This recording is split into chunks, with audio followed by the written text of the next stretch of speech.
E o que significa buscar o propósito na cruz?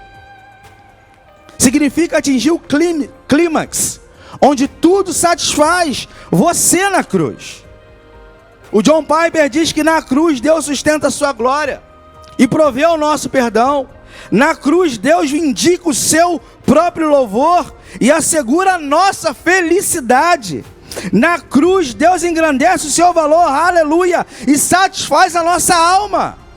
Porque às vezes a gente pensa que felicidade é um lugar onde se chega. Vou ser feliz quando comprar aquele carro. Agora eu vou ser feliz quando me separar. Vou ser feliz quando eu for membro da PIB da Vila da Penha. Felicidade é uma maneira de você caminhar com Jesus. Se você faz qualquer coisa sem ter Deus para glorificar, você nunca será feliz.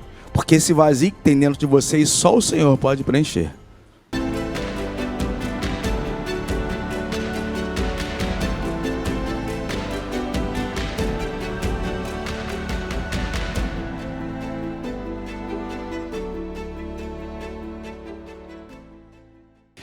Graça e paz, irmãos. Vocês estão felizes aí? Rapaz, mudou aqui um pouquinho, hein? Mais flash minha aqui, por favor, senão sai bem aí na filmagem, né? Eu digo que mudou aqui um pouquinho porque eu fui membro dessa igreja em 1983. Em abril de 83, fui batizado aqui pelo nosso querido, saudoso pastor Sebastião Ferreira. É isso? É isso, irmãos? Alguém já disse que a história é a mãe da vida, né? É um privilégio estar aqui para poder compartilhar um pouquinho daquilo que a palavra de Deus diz, aquilo que o Senhor tem feito na nossa vida, na nossa comunidade de fé. Pastor Demétrio, nosso faixa preta, grande amigo, parceiro, companheiro. Um desafio, né? Falar nesse congresso, triato. 16 anos aí trabalhando com o Ministério de Esporte, né? A gente entende um pouquinho da linguagem do esporte. Então, o texto é 1 Coríntios 9. 1 Coríntios 9.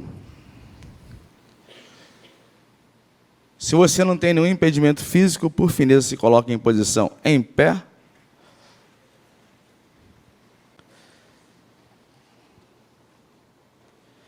Primeira Coríntios 9. Vou ler a partir do 23.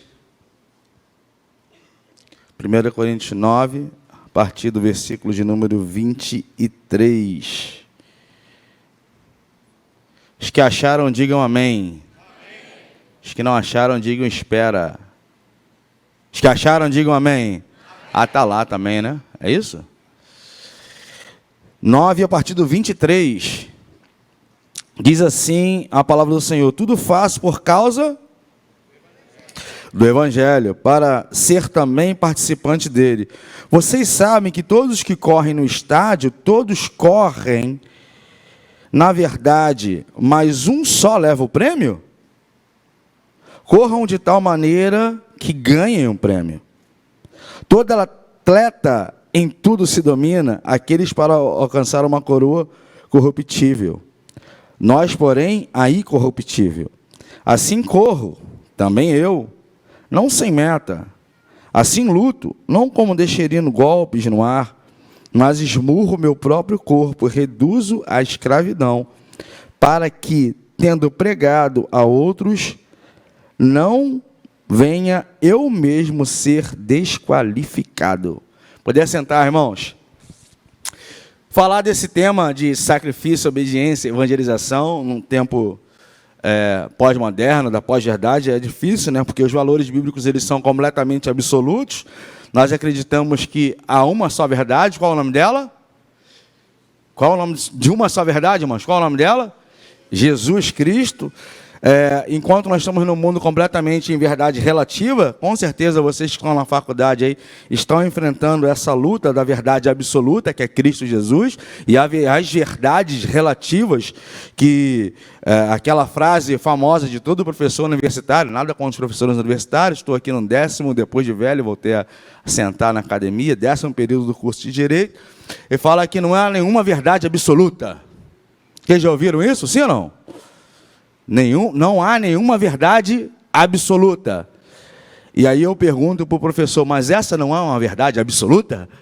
Sim, então, professor, existe uma verdade absoluta, sim. Nós estamos num templo onde a integridade é completamente diferente da imagem, a interdependência está voltada muito mais para o individualismo, o envolvimento social para o isolamento social, o serviço para a autossobrevivência, a participação energética, triato, a observação passiva, a criatividade para a imitação e a reorientação constante para ações sem pensar. Em 2019, eu tive o privilégio de estar ali no sul da Espanha, ali em La Línia, numa viagem com um time de esportes, um time de futebol.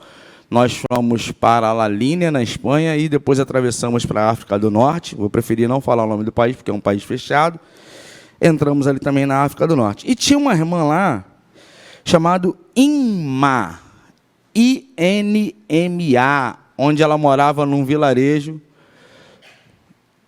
de aproximadamente 100 pessoas, e ela era a única cristã. A igreja de La Línia tem 120 anos e tem 20 membros.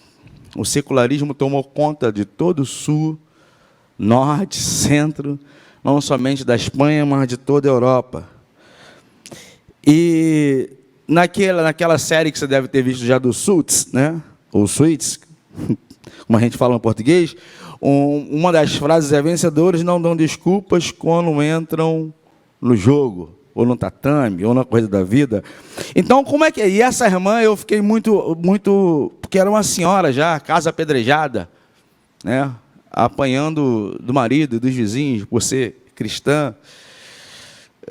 Então, como é que a gente vai se portar nesse triato, pastor Demetrios, a juventude da primeira igreja batista da Vila da Penha, quando você não pode falar que a sua religião, os seus valores, são o verdadeiro? Como é que a gente vai conseguir lutar e correr, sacrificando, dividindo lanche, quando se falar da sua fé é ilegal, conforme na Espanha? Como você se portar nessa corrida da vida? E aí, no futebol, a gente diz que às vezes a bola divide, né? Quando a bola divide entre você e o outro, para você se machucar, ou você e seu time, o time deve ganhar. Mas uma pergunta para essa noite talvez seria: quando a bola divide entre Jesus e outra coisa, quem deve ganhar? Não, é uma pergunta mesmo, por favor, me ajudem. Quando a bola divide entre Jesus e qualquer outra coisa, quem deve ganhar?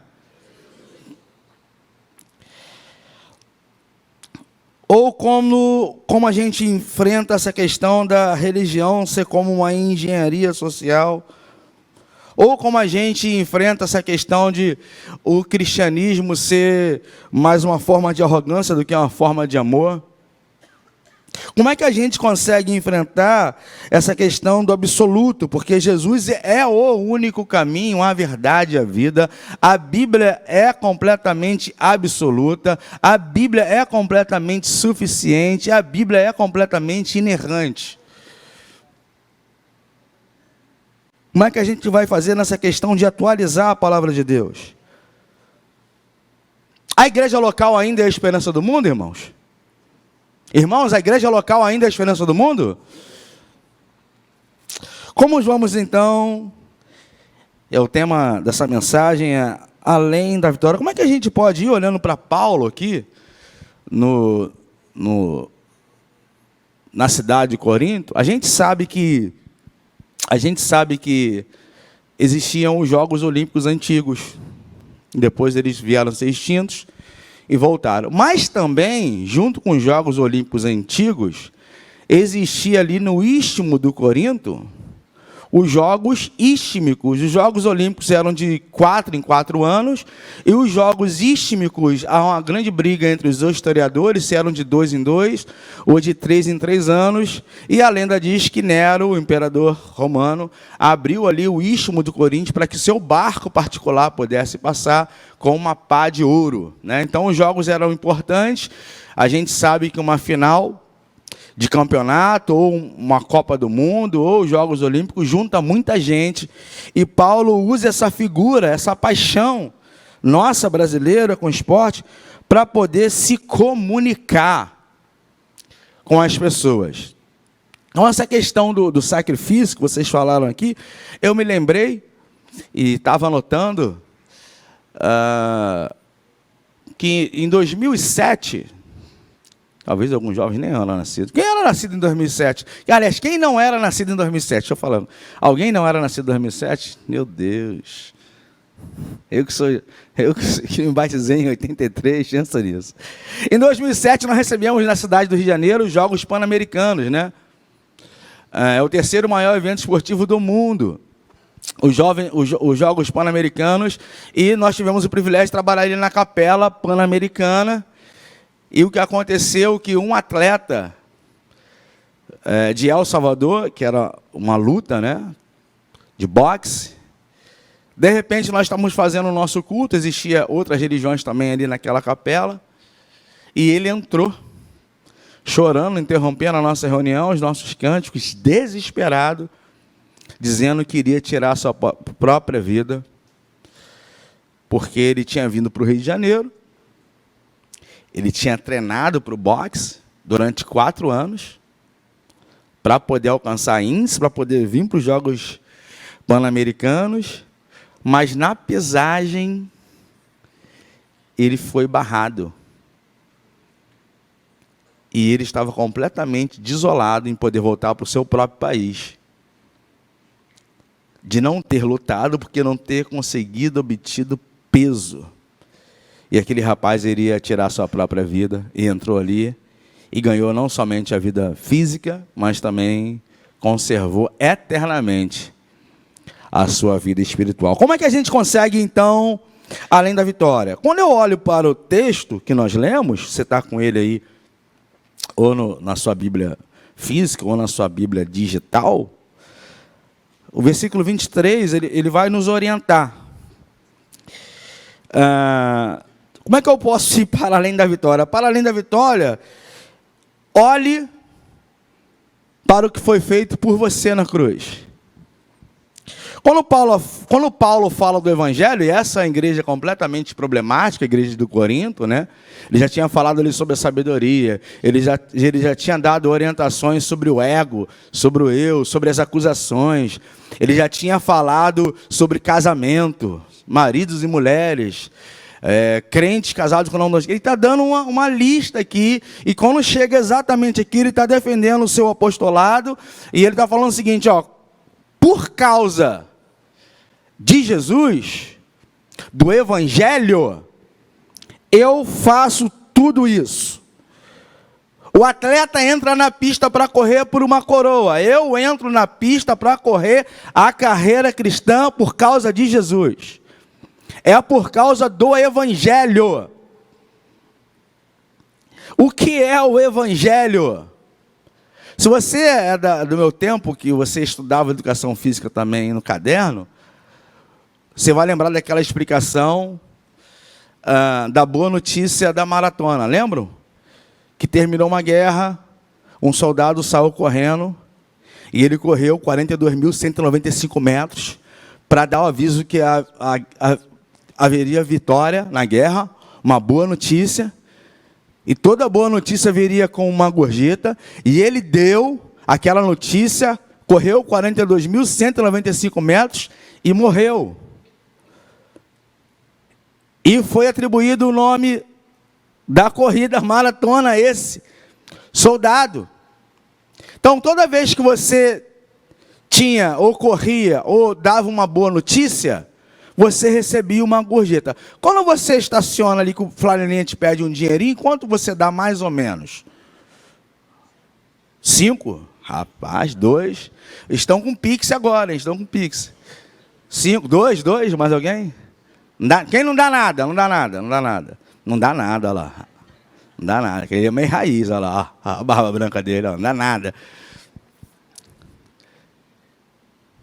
A Bíblia diz em Coríntios que nós fomos pagos por um alto preço. E foi preço de sangue. Então o Evangelho não é só uma boa notícia. O Evangelho é a melhor notícia do mundo. Paulo está correndo por causa do Evangelho. Ele está lutando por causa do Evangelho. Ele está tentando explicar o que significa o Evangelho. E o que o Evangelho faz? O Evangelho, ele aponta o nosso pecado. Outro dia eu estava falando sobre pecados, e uma irmã no meio do culto falou assim, isso ofende a gente. Eu falei, é verdade, o Evangelho ofende. Porque o próprio Paulo vai dizer lá que todos pecaram e destituídos estão da glória de Deus, em Romanos 3:23. O próprio Paulo vai dizer em Romanos 6:23, mas o salário do pecado é a morte, mas o dom gratuito de Deus em Cristo Jesus é a vida eterna. O Evangelho ofende. Mas o Evangelho não só ofende, o Evangelho liberta. O Evangelho diz que podemos lutar, correr, mas não pelos nossos próprios méritos. E a gente deve lutar e correr, e Hebreus vai dizer também sobre a corrida, corramos com perseverança a corrida que nos foi proposta, livrando de tudo aquilo que nos embaraça, de todo o peso que nos atrapalha, nos libertando em Cristo de tudo quanto é pecado. Então, qual é o propósito da corrida? Aliás, qual é o propósito? Essa é uma grande crise mais na adolescência, né? Qual é o propósito da sua vida, jovem? Se formar na faculdade, fazer uma pós-graduação, começar o trabalho, comprar seu carrinho híbrido. Mas o quê? Casar e ser feliz. Não vou ter filhos, vou criar os meus pets. Criar meus pets. Né? Então, alguém já disse que a gente demora, agora está demorando menos, né? 1 ano para falar mamãe e papai. Aí, até os 9, 10 anos, papai é um super-homem, a mamãe é uma mulher maravilha. Na sua adolescência, você sabe tudo da vida, que tudo está errado. Não é verdade? Na juventude, você vai para a faculdade, descobre que o professor é quase um Jesus acadêmico. Aí você fica bobo e casa, não é? Aí você casou, tem agora seus pets, Aí quando você faz 50, você fica mais maduro. Aí quando você faz mais um pouquinho, você sabe agora tudo da vida, verdadeiramente. Quando você sabe tudo da vida, você morre. Triste. Esse é o propósito da vida?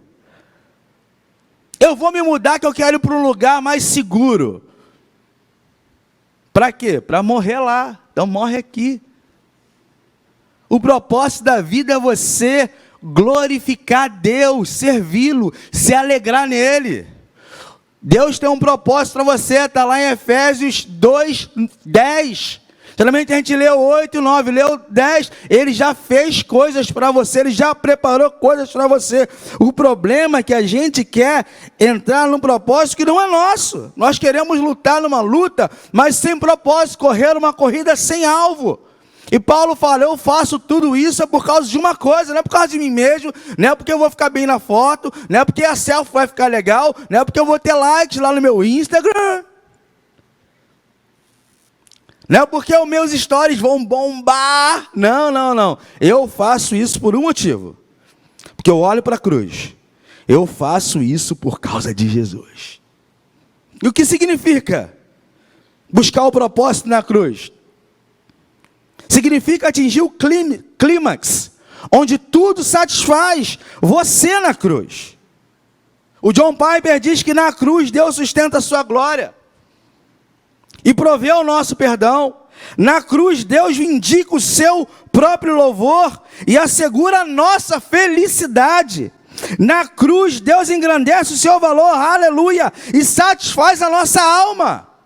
Porque às vezes a gente pensa que felicidade é um lugar onde se chega. Eu vou ser feliz quando eu passar no vestibular. Passou no vestibular, começo a estudar. Eu vou ser feliz quando me formar. Me formei. Eu vou ser feliz quando eu trabalhar. Eu vou ser feliz quando casar. Eu vou ser feliz quando comprar aquele carro. Agora eu vou ser feliz quando me separar. Eu vou ser feliz quando eu for membro da PIB da Vida da Penha. Felicidade não é um lugar onde você chega, não, irmão. Felicidade é uma maneira de você caminhar com Jesus. Se você faz qualquer coisa sem ter Deus para glorificar, você nunca será feliz. Porque esse vazio que tem dentro de você, só o Senhor pode preencher. Segunda coisa. Para ir além da vitória, somos encorajados a dar o nosso melhor para Deus. Você viu como é que o Paulo fala aqui sobre o atleta? Ele em tudo se domina. A palavra domina aqui, ela tem a mesma conotação da palavra disciplina, que é paideia, que tem um sentido de treinamento rigoroso, de suar a camisa, de obedecer regras, normas, e ter recompensa, não de 50%, mas a recompensa total, de ter uma recompensa total, e também tem a ideia de ser castigado quando não se cumpre a recompensa. Eu estava falando para os pais domingo na igreja, eu falei assim, irmãos, é paideia nas crianças. Aí o irmão falou assim, é pá na ideia? De quando em vez, também você vai lá, corrige, disciplina.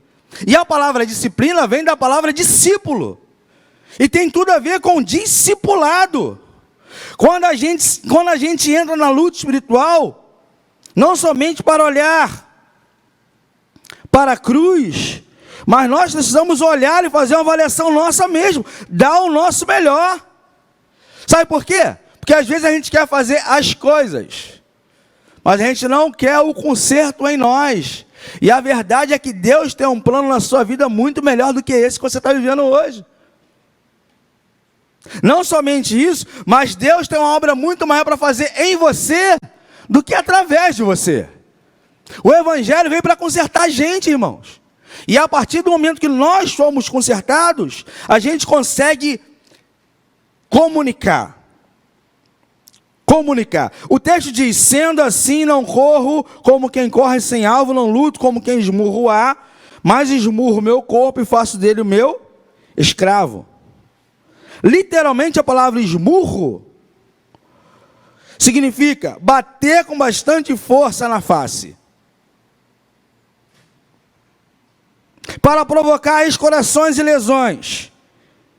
E a palavra vai ter alarga um pouquinho e diz assim, lesões que fiquem roxas. Ele faz tudo mesmo para que ele não seja reprovado. Ele faz tudo mesmo para que ele ganhe. Ele não faz a lei do menor esforço. Ele dá o melhor de si. Ele fala, reduz o meu corpo à servidão, à escravidão. Ou seja, ele leva tudo aquilo que ele tem como espiritual de maneira cativa. Paulo não era só o mensageiro que convocava os outros a serem diferentes, mas ele próprio era o competidor. Paulo não era o juiz de outros irmãos. Paulo não estava ali para examinar outros irmãos. Ele estava ali como competidor dele mesmo. Quer ver um negócio? Está falando que sobre você ter uma vida santa, através de você buscar isso. O que na sociedade te deixa inconformado?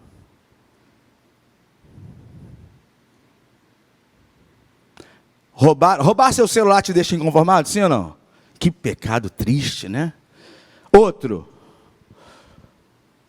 Pode falar. Aqui o pessoal pode falar? Pode. Hã?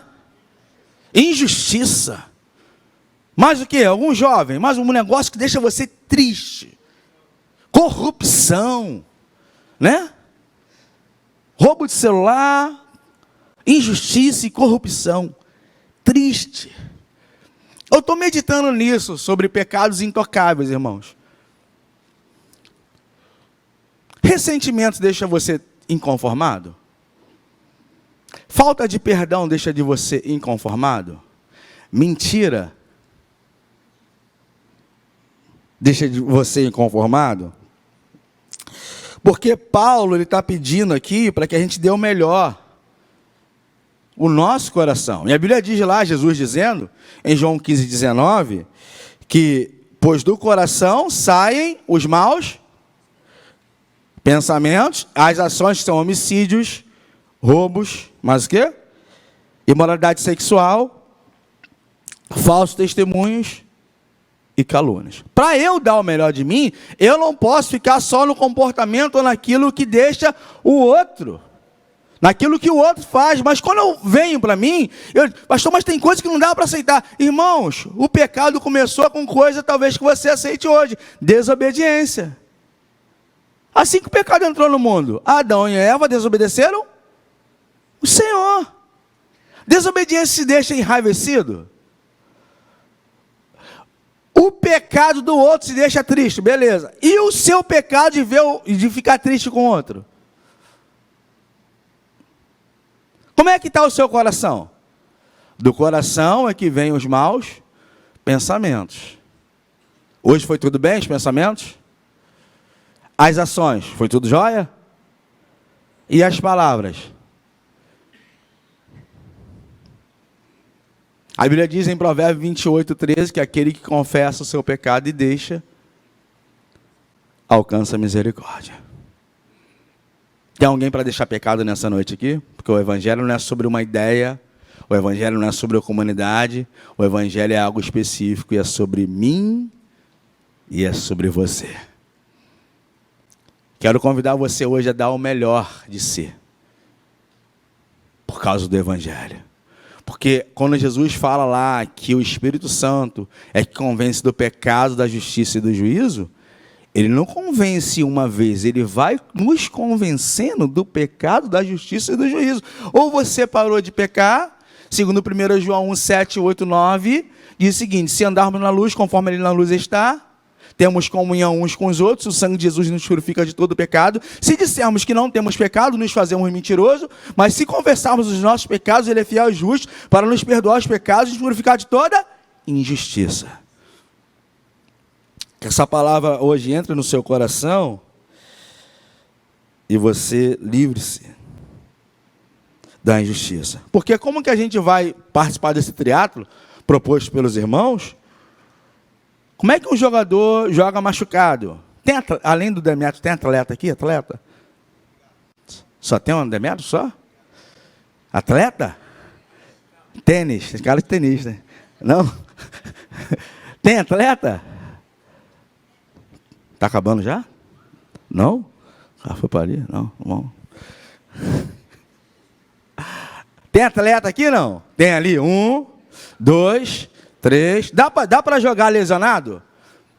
Dá para lutar machucado, não? Ombro, no ombro. Então, no jiu-jitsu, então, joelho. Nada? Não dá, não? Força a barra, ganha a luta, de quando em vez. Mas isso é o normal? Como é que você, então, vai entrar na competição cheio de coisa no seu coração? Cheio de mentira, engano, ressentimento, falta de perdão, ódio do bem, ódio do mal. Como é que você vai entrar na competição, no reino de Deus, no céu, dessa maneira? Como você vai poder competir? Eu preciso estar bem, pastor Demetrios. Hoje eu acordei mal. Falaram mal de mim. Paulo fala lá no capítulo 4 de Coríntios, se você leu, está lá. Ele fala assim, ó, não me importa o que os outros pensam de mim, não me importa o que eu mesmo penso de mim, porque o meu julgamento, ele já foi feito. Paulo está olhando para trás naquilo que foi feito, para o evangelho na cruz, mas ele também está olhando para frente.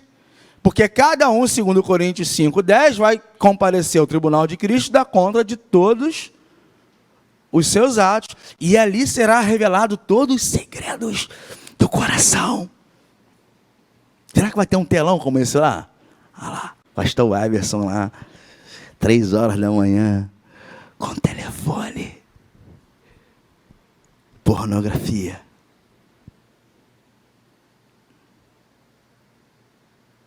Fofoca.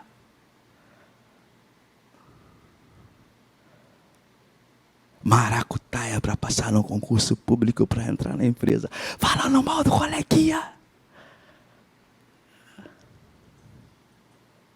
Já estou fazendo sexo antes do casamento, já vou casar mesmo. Serão revelados todos os segredos do nosso coração. Paulo não está nem aí para aquilo que estão pensando dele. Ele não está nem aí para a autoestima. Ele não está nem aí para baixa autoestima. A verdade, ele não está aí para o ego dele, porque o ego dele foi preenchido por alguma coisa que é muito maior que ele. Que é o Senhor Jesus.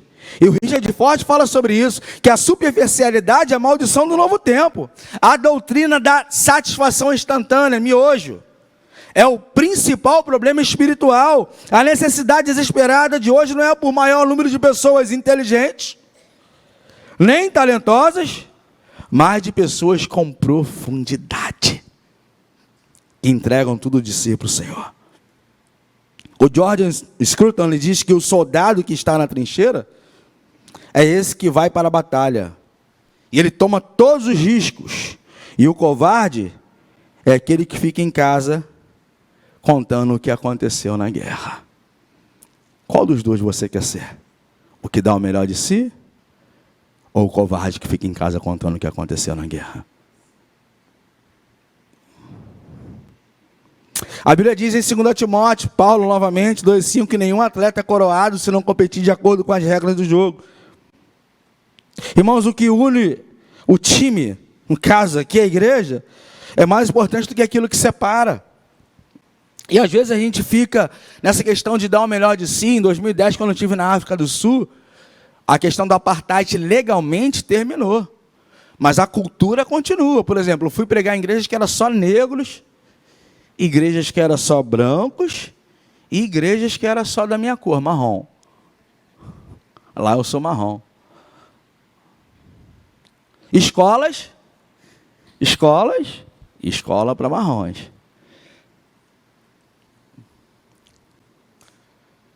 Não é estranho isso, gente? Sim ou não? Se eu chegar aqui tudo escurinho, tudo branquinho, tudo marronzinho, não é estranho? Eu fui para a televisão dar entrevista porque a Rogéria, minha esposa, era branca. Fui para a rádio falar isso. Não é estranho? As pessoas não se darem, não se falarem, não se cumprimentarem, não congregarem juntos, não é estranho, sim ou não? Você conseguiria viver num lugar assim? Seria difícil. Mas você fala com todo mundo da sua vizinhança? Você fala com todo mundo da sua igreja? Você fala com todo mundo da sua faculdade?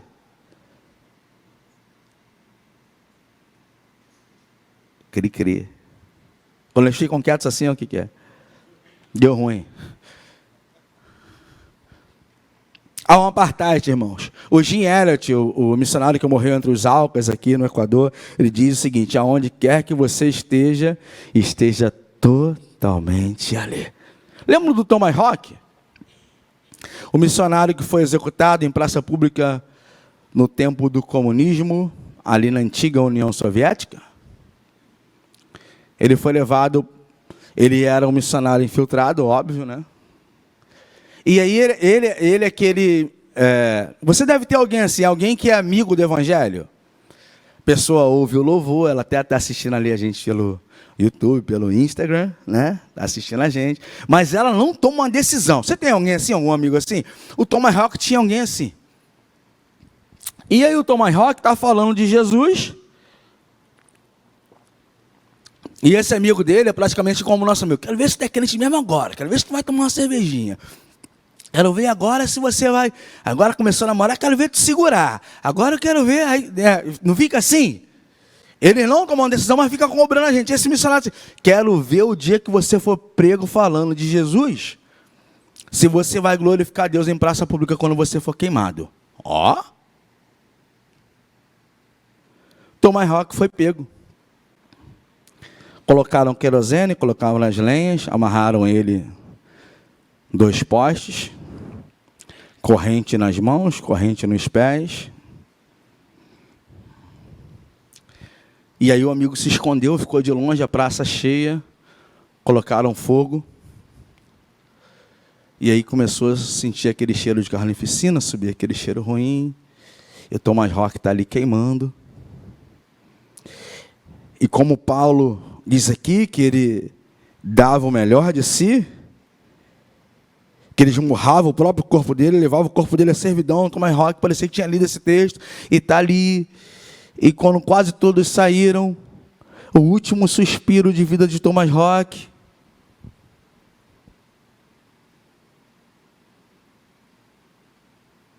glória a Deus!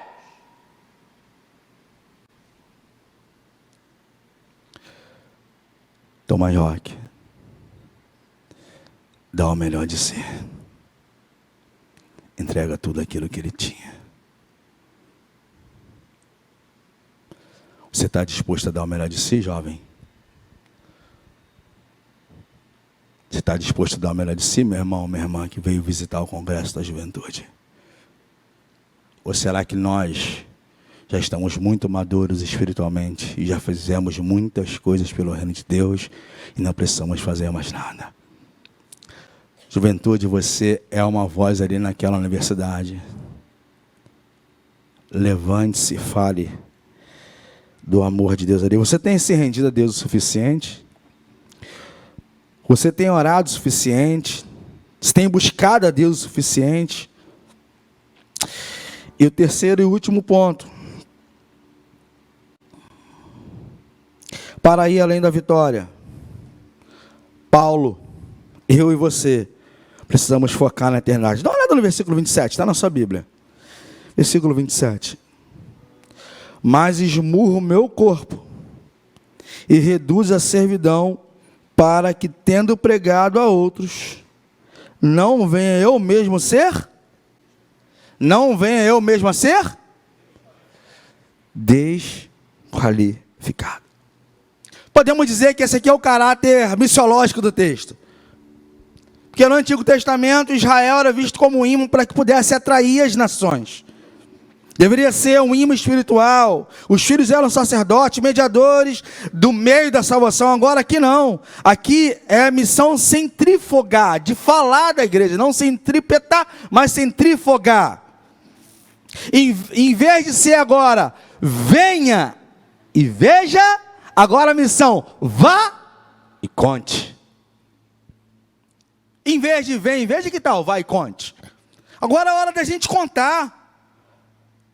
Paulo tinha ficado, não queria ficar fora da corrida, ele não só queria correr, mas ele como queria colocar as pessoas dentro da corrida. Paulo queria que mais pessoas parassem só de ficar na torcida, gritando o nome de Cristo, mas ele queria que o pessoal entrasse no ringue, colocasse o kimono, suasse o kimono e lutasse pela causa de Cristo.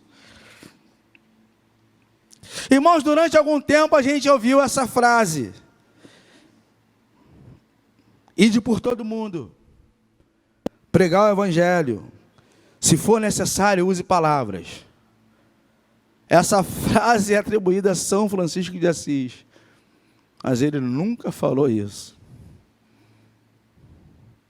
Jesus falou para a gente ir e pregar o evangelho. Pregar significa falar, comunicar, proclamar. Na história, não poucas vezes, aqueles que já ouviram, já compreenderam e acolheram o evangelho, tornaram-se resistentes à ideia de usar suas vidas, seus recursos, suas casas, o seu propósito para envolver outras pessoas no mesmo evangelho. Gradativamente, infelizmente, a igreja vai se transformando numa associação religiosa dedicada a organizar atividade de entretenimento e enriquecimento cultural aos seus membros. E os que não pertencem a este grupo deixou de ser o alvo principal da igreja e até se tornaram uma grande ameaça. O Dietrich Bonhoeffer, famoso pastor alemão, disse que a igreja só é igreja quando é igreja por de fora. Nós precisamos alcançar, irmãos. E essa mensagem um dia me alcançou. É muito estar aqui hoje, é muito legal estar aqui hoje e poder falar isso, né? Eu acho que eu nunca falei isso aqui. Mas eu fui alcançado através de um membro dessa igreja, a irmã Cecília Ferreira Rosas. Já está na eternidade. Eu nasci, deixa eu ver a geografia, acho que é aqui, na favela do Jacarezinho. Quantos conhecem o Jacarezinho? Sempre tem alguém que conhece, irmão.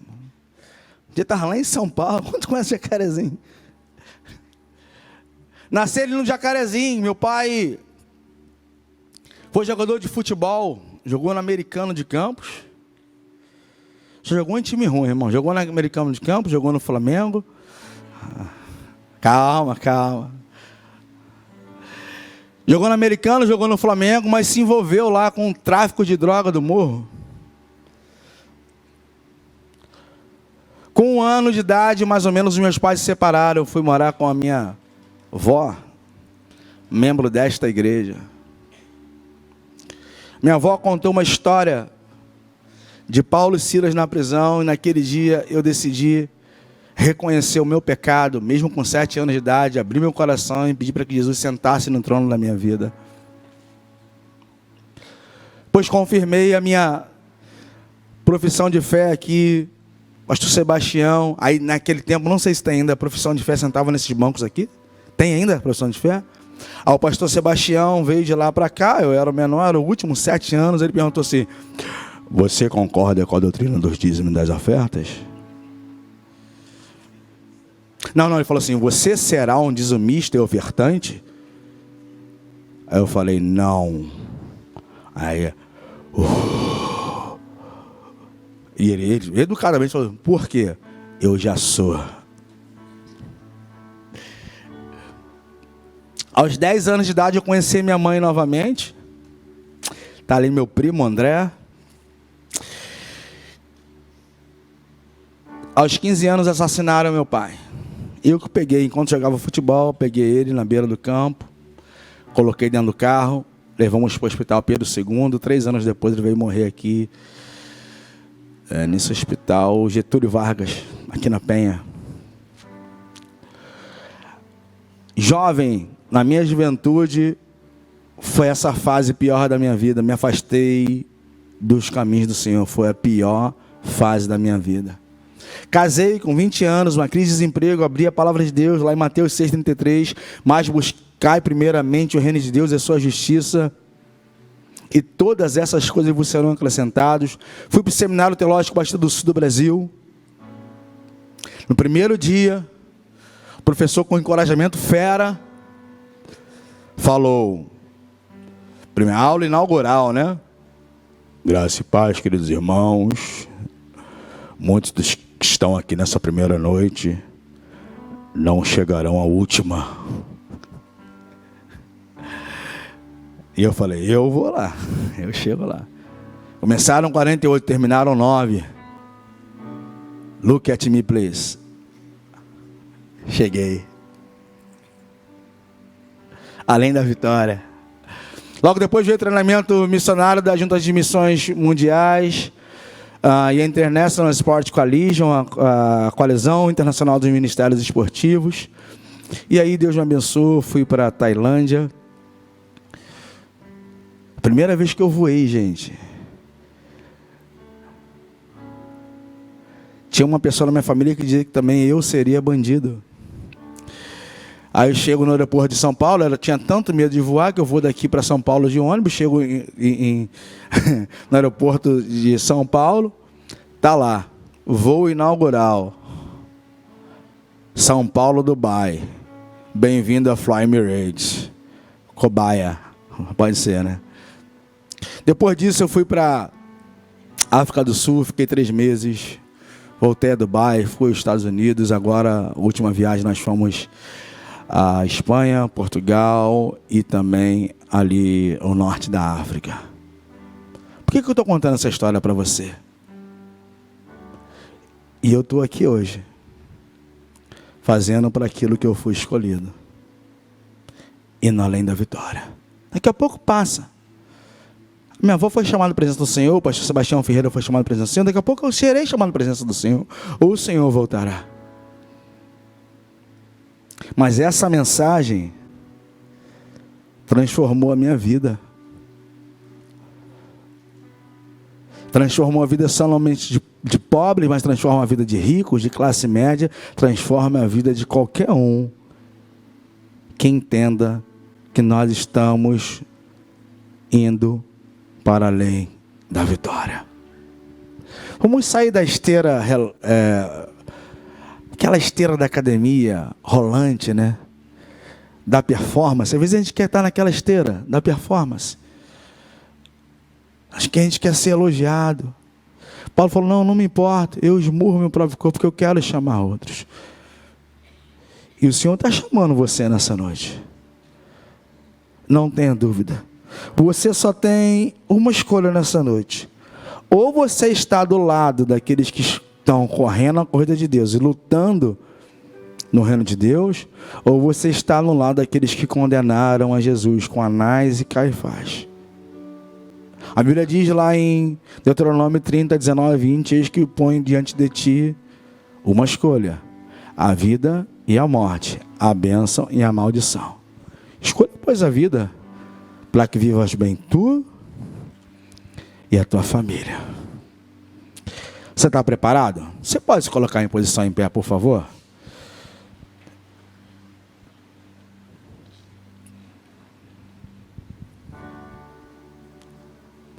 Irmãos, nós somos chamados para produzir frutos eternos.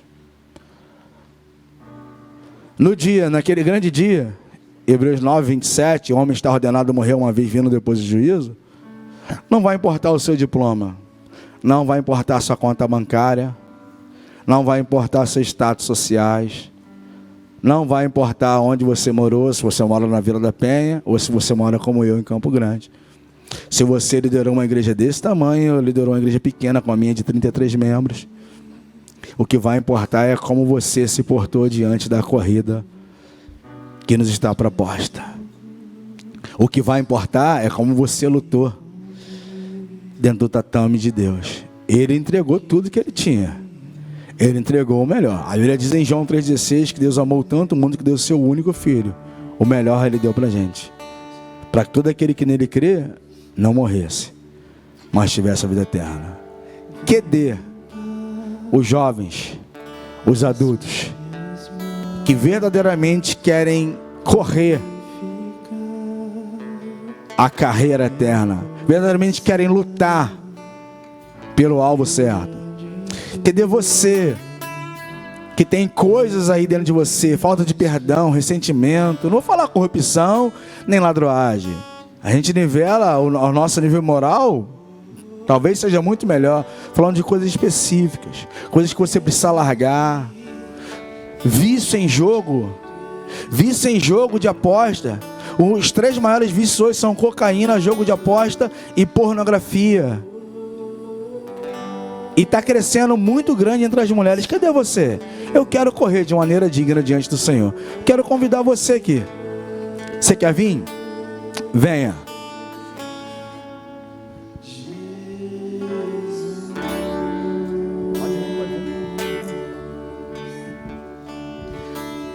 Quer alguém, irmãos? Eu quero correr a carreira de Cristo. Eu quero correr esse triatlo.